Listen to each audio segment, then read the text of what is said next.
Power is the ability to influence other individuals. We're talking about social power, and today we're talking about power within the family. When we talk about power within the family, it includes power that parents have over children, and also the power between the partners, the marital partners or intimate partners.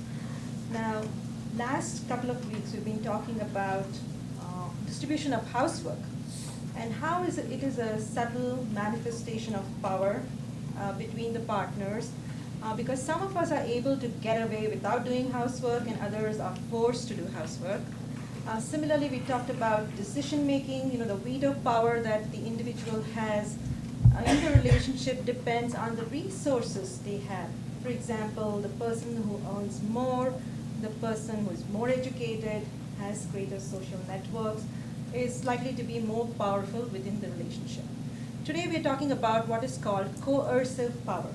That is the willingness to use force to get things one's way.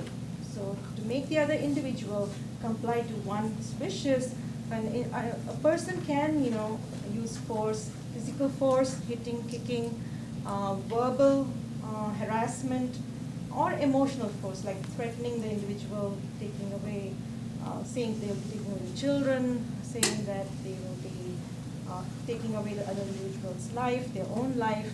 We're talking about domestic violence.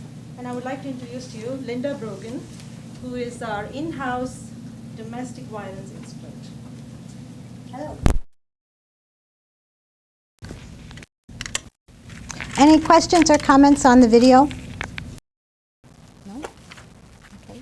We're going to talk for about 45 minutes about domestic violence. I'll be using the terms domestic violence, partner violence interchangeably. They're the same things. I want to start with kind of a disclaimer.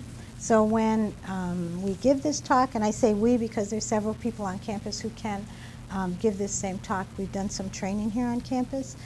When we give this talk, we very much would like to present it in a neutral gender fashion, but it's not a neutral gender problem. Probably about 90% of the time, the victim is a woman and the perpetrator is a man. So my intent is certainly not to offend anyone, and this isn't a male bashing kind of talk, but that's just the way it is. That's the facts of domestic violence. That's how it works. So I'm going to start by reading a definition.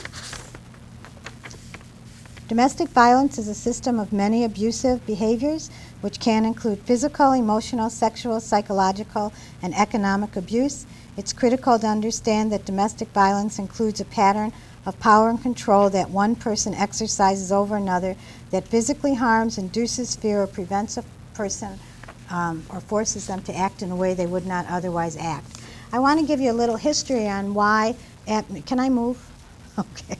On why at McHenry County College, about a decade ago, we decided that institutionally we wanted to start talking about domestic violence. We wanted to start going into the classrooms. We trained. There's a sheet in your folder that talks about people on campus who have been trained as advocates, because it's important.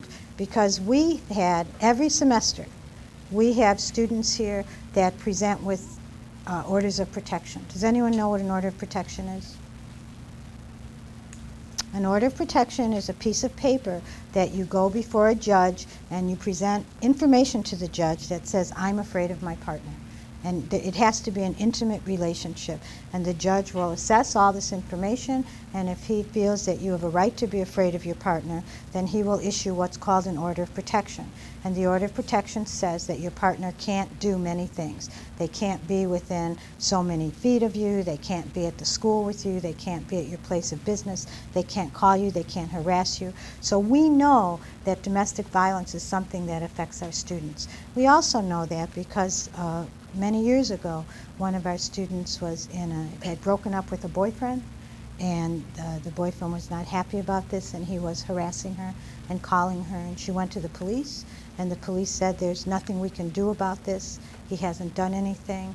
Well, a couple days later, he ran her over with his car, and he killed her on Route 14 in front of Burger King. Did you know this? No, I just have a question. How can they not do anything? She's like filing complaints about him, and then that happens. Okay, this was before the stalking laws. Actually, she was one of the reasons that Illinois kind of adopted some stalking laws, but at that time, their hands were pretty much tied. He wasn't making any overt threats. He was just bothering her. So it's a dilemma for law enforcement.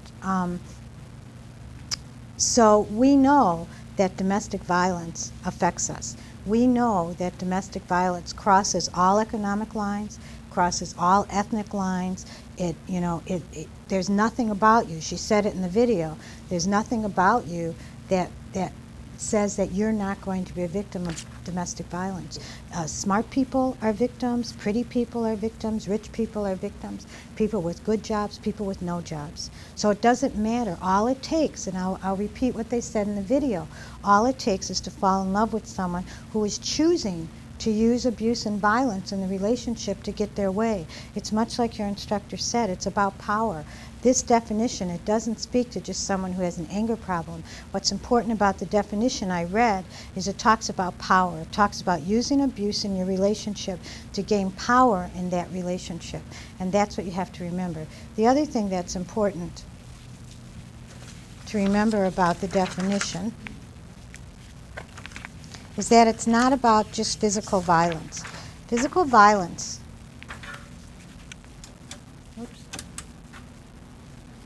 comes, it's not very clear, is it? Physical violence is the last thing that happens. So if you look at in the middle, you see the little circle that says power and control. That's what domestic violence is all about. It's about someone making a choice to use inappropriate behaviors to gain power and control in that relationship. Then look what's around the circle. You see intimidation. So intimidation is that feeling in your stomach that if you do something wrong, something that your partner doesn't like, that you're going to be in trouble for it. It's about having an argument and driving in a car with your partner and having an argument, and your partner saying, I'm not going to let you out of this car until this is settled, and then driving 100 miles an hour. Is that frightening? Is that threatening? Of course it is. And this person didn't lay a glove on you. So it's not just about physical violence. It's about emotional abuse. It's about saying, much like he did in the video, I made you. Without me, you're nothing. You would have no friends. You're fat. You're ugly. You can't love anyone. It's about making someone feel less than. And it's cumulative. It goes on and on and on. If someone said to you once, no one could love you, you're fat, you're ugly, whatever, you could get past it. But if you heard this day after day after day after day, it works on you. And this person does this intentionally to get power in that relationship. Isolation, domestic violence happens in private. So if you see people that are mistreating each other in public, I want you to multiply that by 1,000, because that's what's going on when that door is closed. Because domestic violence is something that happens when the door closes. That's the power in it. So isolation, it has to be there. Using blame. A real hallmark of someone who is willing to use abuse in a relationship is someone who will never take responsibility for their actions. So you get into an argument with someone, and they're either verbally abusive or emotionally abusive or physically abusive. And at the end of this argument, they say to you, I wouldn't have lost my temper if you wouldn't have done X. If you wouldn't have talked to that guy at the bar. If you wouldn't have dressed so trampy tonight. If you would have kept the kids quieter at dinner. If my boss wouldn't have been on my case today, I wouldn't have lost my temper. It's never about something they did. It's always about something that happened that made them act the way they're acting. And so that using blame is always there.